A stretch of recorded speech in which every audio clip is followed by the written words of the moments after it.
Ready, start. महोदय, यह भी विचार किया गया है कि जो व्यक्ति समाज में काम करता है, चाहे आविष्कार का काम करे, चाहे दूसरा कोई काम करे, उसको उस काम में तब तक सफलता नहीं मिल सकती है जब तक कि समाज का सहयोग या समाज ने जो परिश्रम किया है या कुछ आविष्कार किया है उसका उपयोग उसको प्राप्त ना हो, उसका उपयोग वह ना कर सके।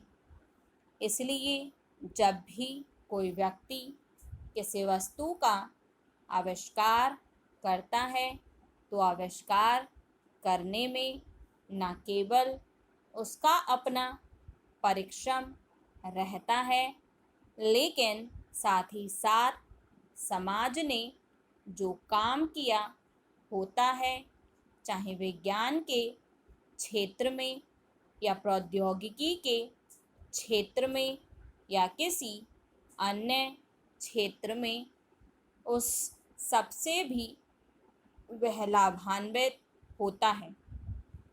इसलिए जब हम किसी आविष्कारक के किसी आविष्कार के अधिकार की रक्षा करना चाहते हैं तो उसके साथ साथ यह भी विचार हमारे दिमाग में आता है, जिस व्यक्ति ने समाज की सहायता से आविष्कार किया है उस समाज को भी उसका फल अधिक से अधिक मिलना चाहिए। माननीय मंत्री जी ने भी कहा है कि पेटेंट लॉ इस सिद्धांत पर आधारित होना चाहिए। मैं समझता हूँ कि पेटेंट लॉ के पीछे दो सिद्धांत निश्चित हैं।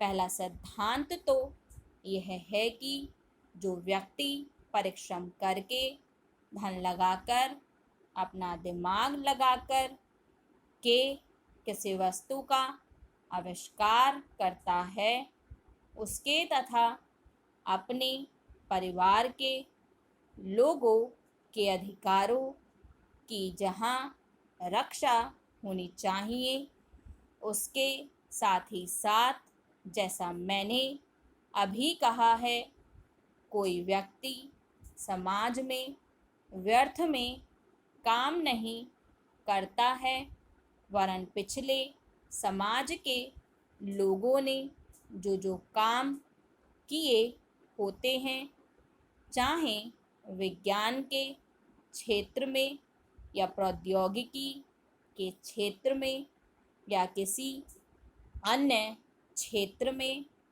और जिनके आधार पर वह कोई आविष्कार करता है, उसको उसका प्रतिफल तो मिले, लेकिन जो परिणाम हो उसका प्रतिफल समाज को भी मिलना चाहिए। मंत्री महोदय ने कहा है कि जो यह सिद्धांत है वह भी इस विधेयक के पीछे स्थापित किया गया है और इस बात का ध्यान रखा गया है कि जहां हम किसी व्यक्ति के आविष्कार के जो अधिकार हैं, चाहे धन के उपार्जन का अधिकार हो या प्रतिष्ठा प्राप्त करने का अधिकार हो, उसे प्रतिष्ठा का और चाहे धन का, दोनों का लाभ व्यक्ति विशेष को भी मिले। महोदय, देश में जो उद्योग धंधा चल रहा है या देश की उन्नति करने का, देश में समृद्धि लाने का जो वैज्ञानिक या प्रौद्योगिकीय आविष्कार हो रहा है, उसमें भी उसका उपयोग पूरा हो। यदि ऐसा हो तभी मैं समझता हूँ कि हमारी पेटेंट प्रणाली सफल सिद्ध हो सकती है। यह प्रश्न उठ सकता है कि किस सीमा तक व्यक्ति के अधिकार की रक्षा की जाए और किस सीमा तक उसके अधिकार का हनन किया जाए, ताकि समाज का अधिक से अधिक लाभ हो, समाज उसका अधिक से अधिक उपयोग कर सके। एक दृष्टिकोण जो इसके पीछे है। हमें इस बात का अभिमान है कि हम 101 करोड़ हैं। हमारी कई जातियां, कई धर्म, कई भाषाएं और कई प्रकार के रीति रिवाज हैं। इस विविधता से हमें लाभ उठाना चाहिए, किंतु आज भेदभाव का भूत हमारे सर पर चढ़ रहा है।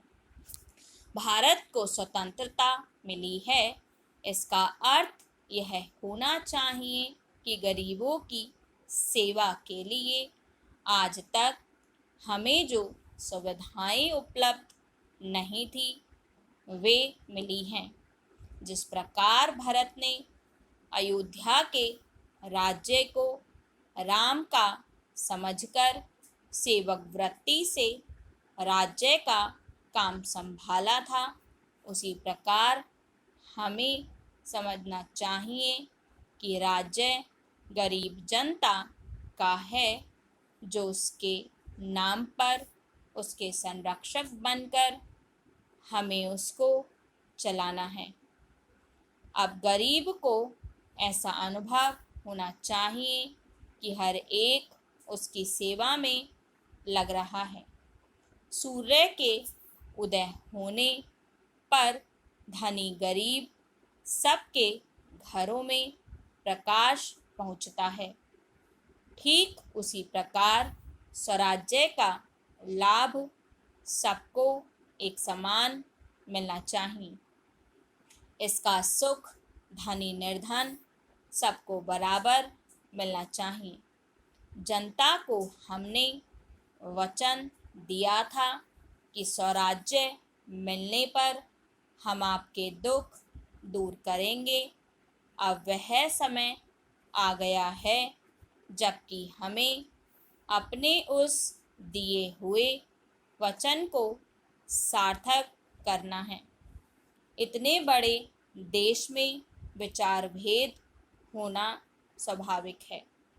देखना यह है कि हम लोगों के विचारों में कुछ समान अंश भी हैं या नहीं। यदि हैं तो समान कार्यक्रम बनाइए। इस प्रकार कार्य करने से हमारे भेदभाव कम होते होते एक दिन मिट जाएंगे और अच्छी बातों का अपने आप उदय होने लगेगा।